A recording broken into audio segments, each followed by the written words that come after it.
हम लोग middle class family से हैं, गाँव से हैं और हिंदी मीडियम से तो हमारे साथ ये दिक्कत होती है कि हमें ना ही उतना अच्छा गाइडेंस मिल पाता है और एक जो फाइनेंशियली इशू होता है वो हमेशा बना ही रहता है बच्चे के दिमाग में। ऐसा होता है कि जब भी आपका फाइनल नहीं होता है तो यूपीएससी में आपको मौका नहीं मिलता कि आप बहुत दुख मना सकें। दृष्टि में आपको ढेर सारे टेस्ट करवाए जाते हैं, पर डे टेस्ट होते हैं या तीसरे दिन पे टेस्ट होते हैं।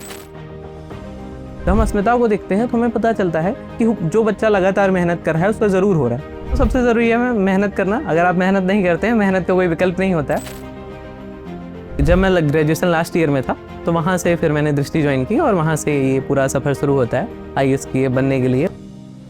जी, मेरा नाम आदित्य सिंह है। मैं उत्तर प्रदेश आजमगढ़ ज़िले से हूँ। मैंने अपनी स्कूलिंग गांव से ही की है, गांव के एक कॉलेज से, और इसके बाद मैंने इलाहाबाद विश्वविद्यालय से वो अपना ग्रेजुएशन किया है और वहीं से एंशिएंट हिस्ट्री विषय से अपना एमए भी किया है। जब मैं ग्रेजुएशन लास्ट ईयर में था तो वहाँ से फिर मैंने दृष्टि ज्वाइन की और वहाँ से ये पूरा सफ़र शुरू होता है आईएएस की बनने के लिए। और ये यूपीएससी में मेरा प्रयास जो पहला था वो 2024 में था। बचपन से ही हम वहाँ पे गांव में ही हैं तो गांव में हम ऐसा एनवायरनमेंट देखते हैं जहाँ यूपीएससी को लेकर के, सिविल सर्विसेज को लेकर के जो क्रेज़ होता है, तो वहीं से ये सपना था कि आएंगे यूपीएससी में और तैयारी करेंगे इसकी। दृष्टि तो मैंने वहीं पे इलाहाबाद में ही ज्वाइन किया था 2020 में, चूँकि कोविड के बाद हमने देखा कि दृष्टि वहाँ पर आ गई थी, तो मेरी जो कोचिंग है 2022 में, तो मैं 2022 सितंबर में दृष्टि में ज्वाइन किया था। वहाँ मेरा फाउंडेशन 20 बैच था। जब हम देखते हैं फाउंडेशन में ही विकास सर अपनी क्लासेस लेते रहते हैं, ओरिएंटेशन क्लास और बीच बीच में उनके सेमिनार होते हैं, तो वहाँ से हमने ये जाना था कि अगर हमारा प्रीलिम्स होता है तो अस्मिता जैसा एक प्रोग्राम है जहाँ पे आपको रखा जाता है 1 साल के लिए अगले अटेम्प्ट तक। तो वहाँ पे हम आते हैं, मेंस की तैयारी होती है, 24/7 लाइब्रेरी एक्सेस है, रेजिडेंस भी है और खाने के लिए भी सारी सुविधाएं हैं। तो हमें सिर्फ और सिर्फ पढ़ना ही होता है। उसके अलावा वो सारी सुविधाएं, मेंटर्स और आपको जो भी टेस्ट सीरीज़ होती हैं वो सारी फ्री आपको अवेलेबल कराई जाती हैं। हम लोग मिडिल क्लास फैमिली से हैं, गाँव से हैं और हिंदी मीडियम से, तो हमारे साथ ये दिक्कत होती है कि हमें ना ही उतना अच्छा गाइडेंस मिल पाता है और एक जो फाइनेंशियली इशू होता है वो हमेशा बना ही रहता है बच्चे के दिमाग में। तो जब अस्मिता जैसा कोई प्रोग्राम आता है जहां आपको उन सारी फाइनेंशियल इशूज से हटके आपको एक रेजिडेंस मिलता है जहां आपको सिर्फ पढ़ना है, और एक जो पीयर ग्रुप का सबसे इंपॉर्टेंट रोल है कि जैसे मैं इलाहाबाद में था तो मैं सोचता था कि किसी एक ऐसे बच्चे से मिल लूँ जिसका कभी प्रीलिम्स हुआ हो, तो एक बहुत ही लगता था कि बहुत एक सपना होता है कि कभी जीवन में प्रीलिम्स निकल जाए। तो लेकिन जब हम अस्मिता में आते हैं तो वहाँ पे सारे 200-250 बच्चे, 300 बच्चे जो भी हमारे साथ रहते हैं, सब ने प्रीलिम्स क्रैक किया है, सब अलग अलग जगहों से, तो एक साथ आते हैं तो एक अच्छा पीयर ग्रुप बनता है और ये सारी चीज़ें नॉर्मल लगने लगती हैं। उसी में से कुछ बच्चे सिलेक्ट भी हो जाते हैं तो फिर लगता है कि बस यही सब करके एक दिन सिलेक्ट भी हो जाएंगे। पीयर ग्रुप से मैम तीनों स्टेज में, चाहे प्रीलिम्स हो, मेंस हो, इंटरव्यू, सब में उसका एक इंपॉर्टेंट रोल होता ही है और मोस्टली वो एक जो हमारी मेंटेलिटी है उस पर बहुत इफेक्ट करता है। जैसे हमारे साथ के ही बच्चे सेलेक्ट हो जाते हैं तो लगता है कि बस हाँ, हम सही पाथ पे हैं, जिस दिन किस्मत अच्छी होगी, थोड़ा और सुधार करते रहेंगे तो एक दिन रिजल्ट अच्छा ही है। 2024 में जब मैंने मेंस दिया तो उस वक्त कुछ चीज़ें मुझे कमियां लग रही थी, लेकिन जब मैंने 2025 का मेंस दिया है तो जिस तरीके से एक मेंटर हैं वो, क्योंकि उनके पास उतना एक्सपीरियंस है अपना, तो वो एक पर्टिकुलर हर बच्चे की हमारी कॉपियां दोबारा चेक करके उसमें क्या सुधार हो सकते हैं और इवन उन सुधारों के बाद हमने वो सुधार किया कि नहीं किया, वो उन चीज़ों को भी देखते रहते हैं। और अच्छी बात यह है कि जो टीचर्स हैं उनके कहीं ना कहीं वो एज जो गैप है या फिर उनसे एक वो जो हमारा कम्युनिकेशन गैप बन ही जाता है, लेकिन मेंटर्स के साथ वो कम्युनिकेशन गैप नहीं होता है। जो हम यहाँ के मेंटर्स देखते हैं तो वो जिस तरीके से हमसे बात करते हैं तो हम उनको बता सकते हैं कि ये चीज़ें हमारी कमियां हैं, हम इन पर सुधार कर सकते हैं। मेरे लिए सबसे ज़रूरी रहा कि 2024 में जब मेरा फाइनल सिलेक्शन नहीं हुआ तो वो जो फेज़ था, उस फेज़ में जो भी मेंटर्स थे, जैसे दीपांशु सर या नीलेश सर, तो बहुत ही अच्छे ढंग से वो जो बातचीत रही तो बहुत अच्छा रहा। क्योंकि ऐसा होता है कि जब भी आपका फाइनल नहीं होता है तो यूपीएससी में आपको मौका नहीं मिलता कि आप बहुत दुख मना सकें, क्योंकि प्रीलिम्स जस्ट उसके 1 महीने बाद ही होता है। तो उस बीच का जो फेज़ होता है उसमें जो मोटिवेशन था, वो एक पॉजिटिव जो मोटिवेशन मिला वो बहुत बढ़िया रहा कि दोबारा हमने प्रीलिम्स या दोबारा यहाँ इस स्टेज तक आए। आंसर राइटिंग तो अगर यूपीएससी में हम देखते हैं कि मेंस में तो पूरा सब कुछ आंसर राइटिंग का ही गेम है कि जिस तरीके से हमारी प्रेजेंटेशन होगी, और आंसर राइटिंग स्पीड मोस्टली, अगर हम लिखते नहीं हैं तो वहाँ पर भी हमारा पेपर कंप्लीट नहीं हो पाएगा। तो इस तरीके से हम देखते हैं कि दृष्टि में आपको ढेर सारे टेस्ट करवाए जाते हैं, पर डे टेस्ट होते हैं या तीसरे दिन पे टेस्ट होते हैं सारे सब्जेक्ट के। तो आपको लिखने के लिए बहुत है कि आपके कॉपियाँ चेक होंगी, मेंटर्स हैं वो आपके लगातार चीज़ों को देखते रहते हैं। तो आंसर राइटिंग तो बहुत इंपॉर्टेंट रोल है और उसका सारा काम दृष्टि मेंटरशिप में हो ही जाता है। काउंट करके तो नहीं लिखा होगा, लेकिन ये है कि 2 सालों से लगातार लिख रहे हैं और इतने सारे टेस्ट दिए हैं तो 2000-2500 तो लिख ही दिए होंगे अब तक। मेंस से पहले जाने के लिए अगर हम देखते हैं तो जो अब जीएस के टेस्ट होते हैं, अगर हर पेपर में हम 4 टेस्ट लगा लेते हैं, जीएस 4 पेपर है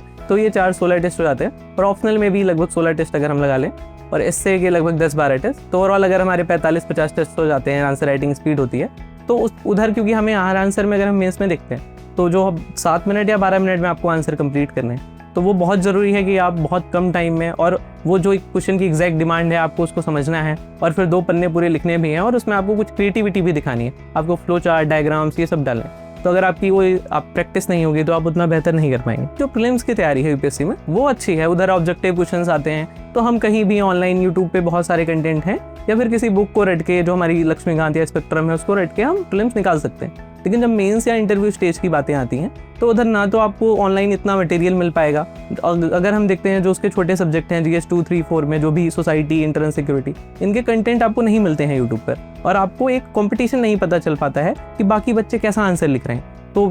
अगर हम प्रीलिम्स में देखें तो सिर्फ आपको अपनी तैयारी पे फोकस रखना है, लेकिन जब आप मेंस और इंटरव्यू में देखते हैं तो आपको बाकी बच्चे जो आपके साथ के हैं, आपको उनकी आंसर राइटिंग देखनी है। आपको ये देखना है कि आप में क्या सुधार होना है, कि आपने जो आंसर लिख रहे हैं यूपीएससी की क्या कोर डिमांड है। उसमें टॉपर्स कॉपीज़ का तो रोल होता ही है, लेकिन जिस तरीके से मेंटर आपकी पर्सनल कॉपियों को देख के बता सकते हैं कि आप किस तरीके से आप ये अपनी प्रेजेंटेशन कहाँ से सुधार सकते हैं, तो वो चीज़ आपको मेंस में और इंटरव्यू में बहुत ज़रूरी है कि आपके पास एक पीयर ग्रुप बढ़िया हो, आपके पास अच्छे मेंटर्स हों, और ओवरऑल आप उस कंपटीशन को फील कर पाएँ कि आप जिस तरीके से आंसर लिख रहे हैं वो आज के टाइम के अकॉर्डिंग हैं, आपने एग्जाम्पल्स डाल रहे हैं उस पर नहीं डाल रहे हैं, तो वो बहुत ज़रूरी है। कॉलेज का तो एक रूल होता है, जैसे कुछ बच्चे ऐसे हैं जिन्होंने इंग्लिश मीडियम अच्छे कॉलेज से पढ़ा है, कुछ ने नवोदय से पढ़ रखा है, दिल्ली यूनिवर्सिटी, जेएनयू के बच्चे हैं, वो भी बच्चे इधर अस्मिता में ज़रूर हैं। लेकिन जब हम यहाँ पे देखते हैं तो बहुत सारे जो हिंदी मीडियम के बच्चे हैं, ये सारी चीज़ें एक इंपॉर्टेंट रोल हैं, कुछ ना कुछ पर्सनैलिटी डेवलपमेंट में ज़रूर अच्छा होता है अगर आपने एक बेहतर कॉलेज से पढ़ा हो। लेकिन अगर आप मेहनत करते हैं और अपनी पर्सनैलिटी में सुधार करते रहते हैं तो ये चीज़ें उतनी इंपॉर्टेंट नहीं है।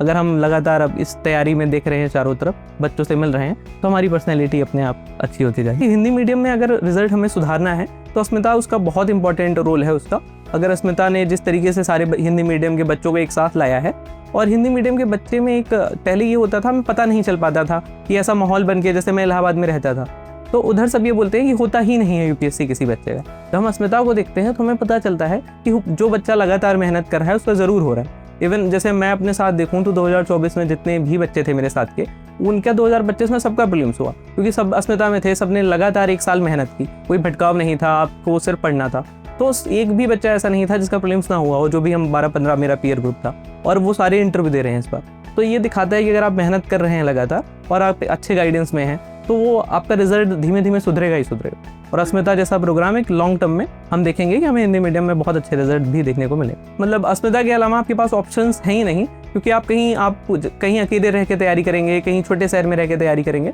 तो आप देखेंगे कि आपको वो सोर्सेस अवेलेबल नहीं हो पाएंगे, आप उतनी अच्छे आंसर राइटिंग नहीं कर पाएंगे। और अगर आप दिल्ली में आते हैं तो आप वो फाइनेंशियली एक प्रेशर होगा, आपको उतना बेहतर कहीं एक जगह पे 100, 150, 300 बच्चे मिलेंगे नहीं आप। तो अस्मिता का कोई ऑप्शन बचता नहीं है, आपको इधर आते हैं और बहुत अच्छा रहता है। हर एक बच्चे की अपनी, जिस तरीके से उसकी पर्सनैलिटी पे काम हो रहा है, जिस तरीके से उसके आंसर राइटिंग में सुधार हो रहा है, तो बहुत इंपॉर्टेंट रोल है अस्मिता का। ऑप्शनल का सर 2 पेपर होता है, अगर हम देखते हैं तो उसमें लगभग 500 नंबर का ऑप्शनल का पेपर है हमारा, तो बहुत इंपॉर्टेंट रोल है उसका। और हिंदी मीडियम में जिस तरीके से देखते हैं तो ऑप्शनल और इंपॉर्टेंट हो जाता है कि ऑप्शनल में जीएस में कहीं ना कहीं एक इंग्लिश मीडियम और हिंदी मीडियम का एक गैप जरूर रहा है, लेकिन ऑप्शनल में हमें अच्छे मार्क्स मिलते हैं। तो ऑप्शनल का एक इंपॉर्टेंट रोल है और बच्चों को बहुत ध्यान से सिलेक्ट करना चाहिए, क्योंकि हमारे साथ ऐसे बहुत से बच्चे हैं जो पहले अपना ऑप्शनल लेते हैं, 2 साल फिर उसमें मेंस में वापस नहीं होता है, फिर सुधार करते हैं। तो बहुत ज़रूरी है कि आप इस यूपीएससी की तैयारी में अपनी स्ट्रेटजी बहुत अच्छे से बनाएं और ऑप्शनल का चयन तो बहुत अच्छे से ही करें। इसमें तो सबसे ज़रूरी है मेहनत करना। अगर आप मेहनत नहीं करते हैं, मेहनत का कोई विकल्प नहीं होता है। अगर आप लगातार मेहनत कर रहे हैं और यूपीएससी के सिलेबस और पीवाईक्यू को देखते हुए मेहनत कर रहे हैं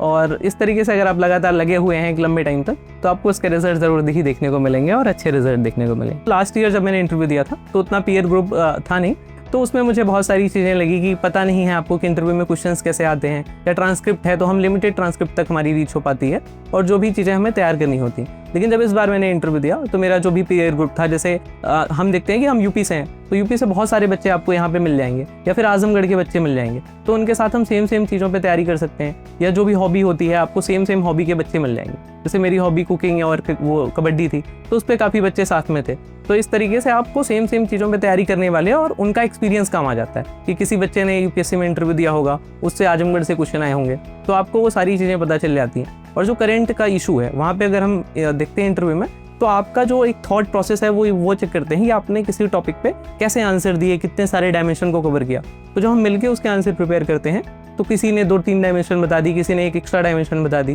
तो इस तरीके से आपका आंसर मल्टी डायमेंशन में हो जाता है और वो सारे टॉपिक को कवर कर लेता है। तो ये बहुत अच्छा रोल रहता है इस तरीके से पीयर ग्रुप दृष्टि में। अगर आप देखते भी हैं तो अस्मिता में इन हाउस मेंटरशिप ही है कि जहाँ जिस लाइब्रेरी में हम पढ़ते हैं उसी लाइब्रेरी में हमारे मेंटर्स भी रहते हैं। तो वो एक बहुत बेहतर रहता है कि मेंटर्स आपको टाइम पे देख भी पाते हैं कि आप लाइब्रेरी में रेगुलर हैं, आप अपने टेस्ट दिखा रहे हैं नहीं दिखा रहे हैं। तो कई दफ़ा तो ऐसा हुआ कि आते जाते ही मेंटर्स ने हमसे पूछ लिया कि आप आज आप कब या नहीं दिखा रहे हैं। तो ये चीज़ें ना एक बच्चे को बहुत पॉजिटिव मोटिवेट करती हैं कि यहाँ पे ऐसा नहीं है कि उसे ला के बस कहीं रख दिया गया है और वो अपना कर रहा है। जब वो लगातार मेंटर्स हमसे बातचीत करते रहते हैं तो एक घर जैसा लगता है कि कोई दिखने वाला है, कोई अपना है जो यहाँ पे देख रहा है कि आप सुधार कर रहे हैं नहीं कर रहे हैं। तो वो चीज़ें बड़ी मोटिवेट करती हैं कि हम बच्चा सुधार करता रहता है और डीमोटिवेट भी होता है तो मेंटर्स को पता चल जाता है कि अब ये बच्चा थोड़ा डीमोटिवेट हो रहा है, इससे इस तरीके से चीज़ें बातें करते हैं। तो ये बहुत अच्छा रहता है कि अगर इन हाउस मेंटरशिप है।